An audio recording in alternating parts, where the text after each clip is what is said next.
নমস্কার, এমইউ কিচেনে সবাইকে স্বাগতম। আজ আপনাদের আমি বানিয়ে দেখাবো শীতের কিছু সবজি দিয়ে খুব সুন্দর একটি চচ্চড়ির রেসিপি। চলুন আমরা চচ্চড়িটা রান্না করে নেই। আর হ্যাঁ, ভিডিও পুরোটা সবাই দেখবেন, স্কিপ করে চলে যাবেন না, হলে পুরোটা বুঝতে পারবেন না। দেখুন, আমি প্রথমে সবজি কেটে নিয়েছি। ফুলকপির ডাঁটা, বেগুন, গাজর, আলু নিয়ে নিয়েছি, টমেটো, কাঁচা লঙ্কা, কাঁচা পেঁয়াজ নিয়ে নিয়েছি। এরপর কড়াই গরম বসিয়ে দিয়েছি, তেল দিয়ে দিচ্ছি। কড়াই গরম হয়ে গেলে এরপর তেলটা গরম হয়ে এলে দেখুন একটু হালকা নেড়ে নিচ্ছি। এবারে কালো জিরে ফোড়ন দিয়ে দিচ্ছি, তারপর পেঁয়াজটাও দিয়ে দিচ্ছি। দেখুন, কাঁচা লঙ্কাটাও আমি দিয়ে দিলাম।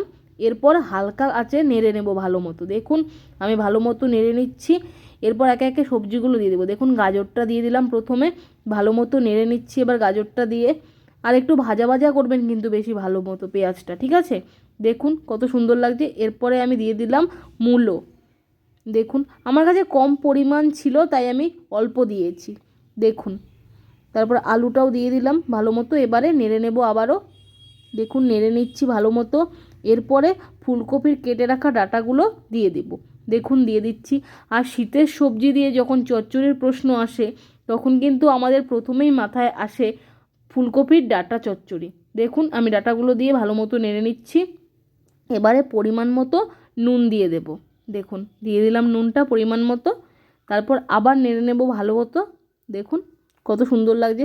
আর এই ডাঁটা চচ্চড়ি খেতে কার কার ভালো লাগে অবশ্যই কমেন্টে জানাবেন। দেখুন, আমি ভালো মতো নেড়ে নিয়েছি। এরপর মোটামুটি 10 থেকে 12 মিনিটের জন্য ঢাকা দিয়ে দেবো। যেহেতু ফুলকপির ডাঁটা দিয়েছি, তার জন্য একটু বেশিক্ষণই ঢাকাটা দেবো। দেখুন, ঢাকা দিয়ে দিয়েছি। 10-12 মিনিট পর ঢাকাটা এবার খুলে নিচ্ছি। এবার আবার ভালো মতো একটু নেড়ে নেব। আসলে বলুন তো, ধোয়া উঠছিল তো, তার জন্য একটু ঘোলা হয়ে গেছে, ঠিক আছে? দেখুন, আমি নেড়ে নিচ্ছি ভালো মতো। এবার বেগুনটা দিয়ে দিলাম দ্বিতীয়বার, আরেকবার নেড়ে নেব। দেখুন, পুরো ভালো মতো নেড়ে নিচ্ছি সব কিছু। এবার আবারও বেগুনটা দিয়ে ভালো মতো নাড়াচাড়া করার পর আবার ঢাকা দেবো, তাহলে চচ্চড়িটা ভালো হবে আর সমস্ত সবজি ভালো মতো সেদ্ধ হবে। দেখুন, আমি আবার ঢাকা দিয়ে দিচ্ছি। বেগুনটা দেওয়ার পরে বেশিক্ষণ ঢাকা দিতে হবে না, ওই ধরুন 10 মিনিটের জন্য ঢাকা দেবেন। আবারও টমেটোটাও আমি দিয়ে দিয়েছি। দেখুন, ভালো মতো ঢাকা দিয়ে দিয়েছি। আবার প্রায় 10 থেকে 11 মিনিট পর খুলে ঢাকাটা আবার নেড়ে নিচ্ছি ভালো মতো। সমস্ত সবজি খুব সুন্দরভাবে সেদ্ধ হয়ে গেছে। এবার ভালো মতো নেড়ে নিচ্ছি। এরপর পরিমাণ মতো হলুদ দিয়ে দেব। দেখুন, দিয়ে দিলাম পরিমাণ মতো হলুদ। এরপর হলুদটা দিয়ে ভালো মতো সবজিগুলো মিশিয়ে নেব খুব সুন্দরভাবে। আর হ্যাঁ, আপনারা কিন্তু ভিডিওটা ভালো লাগলে অবশ্যই একটি লাইক দিয়ে কমেন্ট করে যাবেন, এবং যদি চ্যানেলটা সাবস্ক্রাইব করে না থাকেন তাহলে সাবস্ক্রাইব করে আমার পাশে থাকবেন। দেখুন কত সুন্দর লাগছে। হলুদটা দেওয়ার পর আমি ভালো মতো নেড়ে নিচ্ছি। এরপর আরেকটু কষিয়ে নেব ভালো করে সবজিটা। দেখুন, তারপর সবার শেষে ধনেপাতা দিয়ে একটু ভালো মতো নাড়াচাড়া করে তারপর নামিয়ে নেব।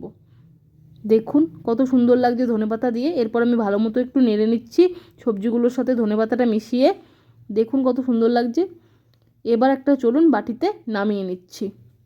দেখুন, একটা বাটিতে নামিয়ে নিয়েছি। কত সুন্দর লাগছে দেখতে। ভিডিও ভালো লাগলে লাইক, কমেন্ট, শেয়ার, সাবস্ক্রাইব করতে ভুলবেন না। এভাবেই পাশে থাকবেন। আর হ্যাঁ, অবশ্যই এই পদ্ধতিতে একবার বাড়িতে চচ্চড়ি বানিয়ে খাবেন, দেখবেন আপনারও ভালো লাগবে আর বাড়ির লোকেরও ভালো লাগবে। আবার আসছি নতুন একটা ভিডিওর সাথে। ততক্ষণের জন্য ভালো থাকবেন, সুস্থ থাকবেন। ধন্যবাদ। আবার আসছি নতুন একটা ভিডিওর সাথে।